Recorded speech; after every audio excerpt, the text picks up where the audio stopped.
പോയിക്കൊണ്ടിരുന്നപ്പം നമ്മളുടെ മുന്നിലേക്കൊരു നായ വന്നപ്പോൾ എന്താ സംഭവിച്ചത്? നമ്മളുടെ ബോഡിയിൽ ഒരുപാട് ചേഞ്ചസ് ഉണ്ടായി അല്ലേ?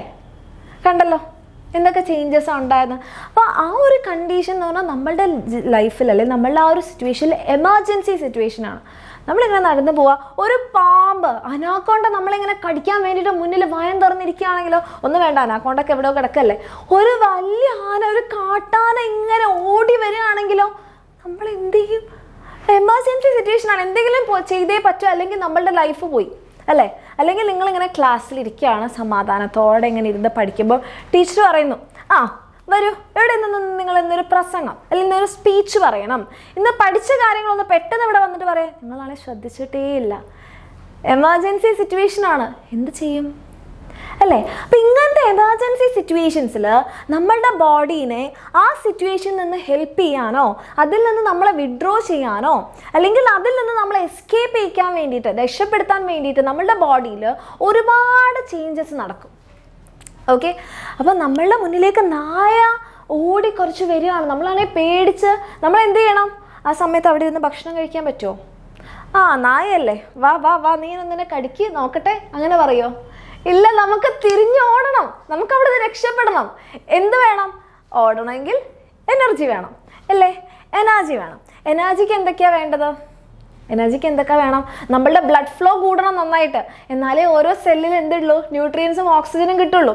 സോ ബ്ലഡ് ഫ്ലോ കൂടണം, നല്ലതായിട്ട് ശ്വാസം കിട്ടണം അല്ലേ? ശ്വാസം കിട്ടിയില്ലേ ഓടാൻ പറ്റില്ല. സോ ട്രക്കി അങ്ങോട്ട് എക്സ്പാൻഡ് ചെയ്തോ, കുറേ ഓക്സിജൻ എടുക്കണം അല്ലേ? നമ്മളുടെ ബോഡിയിൽ ഓൾറെഡി സ്റ്റോർ ചെയ്ത് വെച്ചിട്ടുള്ള ഗ്ലൈക്കോജനെ ഗ്ലൂക്കോസ് ആക്കി മാറ്റണം അല്ലേ? വേണം.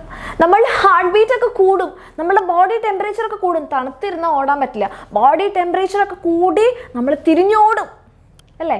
അപ്പം നമ്മളുടെ ബോഡിക്ക് എനർജി കൂട്ടാൻ എന്തൊക്കെ വേണം, ആ പരിപാടികളൊക്കെ നമ്മളുടെ ബോഡിയിൽ വരും. അതൊക്കെ ചേഞ്ചസ് ആണ്. നമ്മൾ വിയർക്കാൻ തുടങ്ങും, ഹാർട്ട് ഇങ്ങനെ ടപ്പ് ടപ്പ് ടപ്പ് ടപ്പ് എന്ന് പറഞ്ഞാൽ അടിച്ചുകൊണ്ടേ ഇരിക്കാൻ തുടങ്ങും, ശ്വാസം.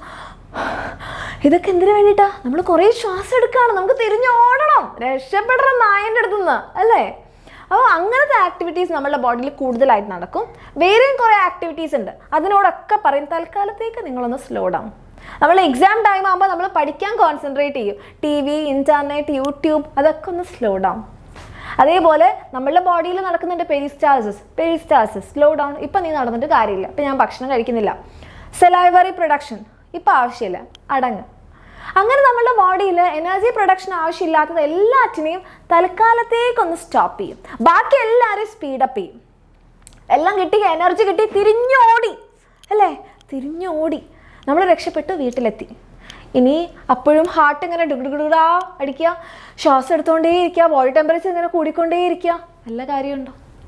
രക്ഷപ്പെട്ടില്ലേ? ഇനി ബാക്ക് ടു നോർമൽ അല്ലേ? അപ്പോൾ ഈ രണ്ട് കാര്യങ്ങളും ചെയ്യാൻ വേണ്ടിയിട്ടാണ് നമ്മളുടെ ഓട്ടോണോമസ് നെർവസ് സിസ്റ്റം.